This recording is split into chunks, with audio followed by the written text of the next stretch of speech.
but again, this video is part 2 of 3 of a trip we took through Central Europe. This is Sarah. I'm Sarah. Hello. Say hi, Sarah. So we started our trip in Prague, and there is already a video out on that if you want to check it out. This is part 2 where we explored Vienna. Let's get into it. Vienna is a very quick 4-hour train ride from Prague, and we stayed at a gorgeous Airbnb. It felt like luxury compared to the hostel we were just in, but it was amazing. Everything was beautiful, and we soon found out that the entire city of Vienna is just really pretty. Like very luxurious. Much like Prague, Vienna has a very popular cafe culture, and we stopped and got some pastries at this cafe that was entirely pink, which I love because that's my favorite color. Yeah, it was really cute, and there was this big tree on the inside, all pink, like head to toe pink. Yeah. And I got this massive pastry, like literally the size of my face. It was like a Viennese strudel, apple strudel. It was delicious, but hard to finish. And after we walked around the city center a bit, and much of the city is taken up by the Hofburg Palace because it has about 18 wings. Yeah. So maybe that's why the city feels so luxurious, because just about everywhere you go, there's a palace. Yeah, it's like all part of this giant palace structure. Like what did they say, like 2,000 rooms or something? It's insane. So the city center is just this palace. Afterward, we went to lunch at a place called Cafe Central, and it's a tourist spot, but it's worth it because it's known for like the decorations inside, the architecture, and the food was pretty good. We both got sandwiches and soup, which were much needed because it was still winter and I was very cold. It was very cold. And then afterwards, we went and explored the city a bit more. We went and saw the National Library, which is also part of the Hofburg Palace, because the entire city center is the palace. But the National Library was like the one thing you wanted to see. Yeah, I wasn't gonna leave the city without seeing it, just because I love history and I love reading, and so it combined just about 2 of my favorite things, and it was amazing with the spiral staircases. There was actual hidden rooms behind the shelves of books, like doors would swing open from the shelves, so it was just really cool to see. Yeah, I don't think I've ever seen a library that pretty in my entire life. Yeah, like gold crusted stuff. It was luxurious. Theme of the trip. Theme of Vienna.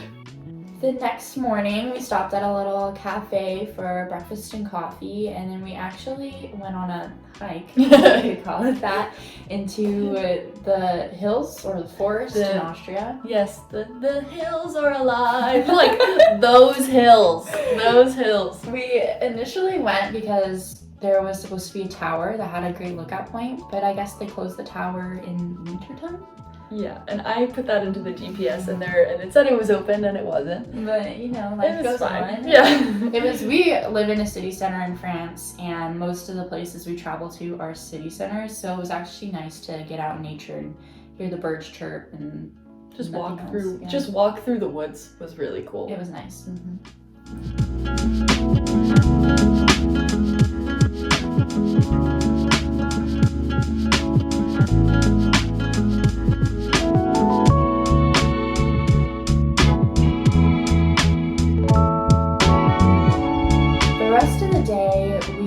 Pretty easy, and then that night we went to a Prosecco bar, but we don't have any footage of it. So sorry. We just have really sassy pictures of us that we took there.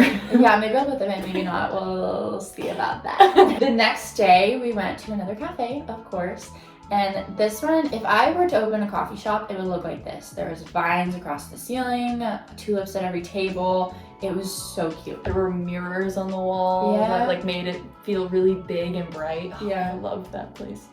And the waitress. I wanted to be her best friend. I still think about cool. her sometimes. She was the nicest woman I've ever met in my entire life. And so if you ever go to Vienna, you have to go to this place. I was happy because I ordered an iced coffee, and you're crazy essentially in Europe, especially in wintertime, to order an iced coffee, but I needed it and I didn't care. I got one too. Yeah. So we were in it together. And the food was amazing. I got a French toast sandwich that came with like feta cheese, and it was amazing. I was like, it was so good. And I got a croissant sandwich, and someone else got English breakfast, avocado toast, donut. nice a massive donut. It was all so good. Delicious. The one thing we were told we could not leave Vienna without seeing was the Belvedere Gallery, which is an art museum. It has so many Klimt paintings. There was Van Gogh paintings, there was a Monet painting, and the building itself was actually beautiful. Yeah, it is art, and the view from it, that's what Incredible. Belvedere means. Like, it is the view from the building that is actually part of the experience. So gorgeous, gorgeous.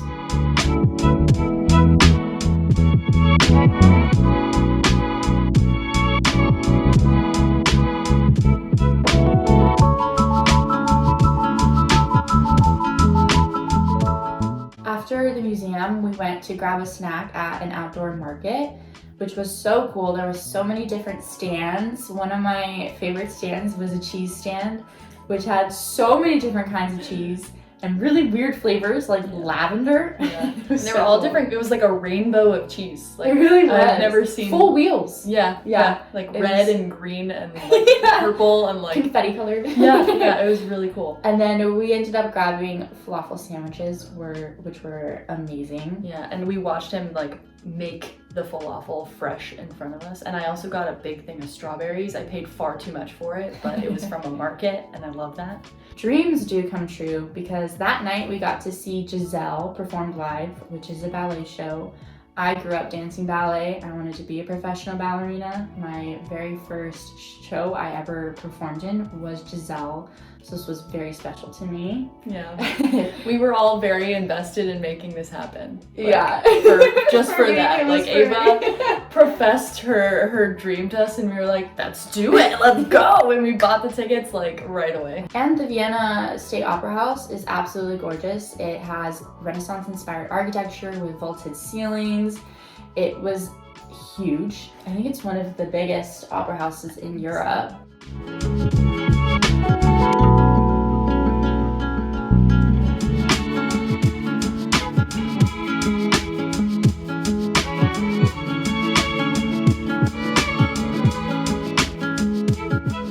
And we were seated in really cool suites that each had their own individual door. It's kind of like a booth. I don't really know how to describe it. It felt like the movies. Like, I don't know, you have the seats and the curtains and Yeah. our own little coat hanger. Like, we shared it with other people, but it felt very like private and special. Yeah. Like, ooh, we get to watch the ballet from our little... Yeah, there was only 6 or 7 chairs per suite, so it did feel very private and it was cool. Like the balcony overlooking. It felt like we had transported in time. I felt like royalty.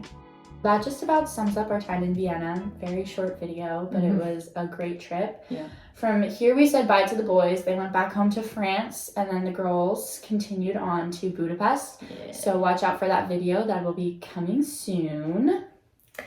And the most important part, like and subscribe to Ava. Like and subscribe to Ava and her YouTube channel. I hope you guys enjoyed this video, and we'll see you in the next one. Bye. Harley? Vienna is a super easy 4-hour train ride from Prague. That's where we were. So Vienna is a very quick 4-hour train ride from... I almost did it again.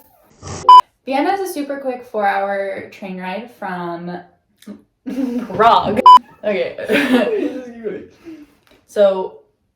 It's a habit. Yeah, that makes sense. And now I feel like I'm like, oh, our cute neighbor is watching. No, that's not the cute one. Oh, I got excited. The cute one's in that one.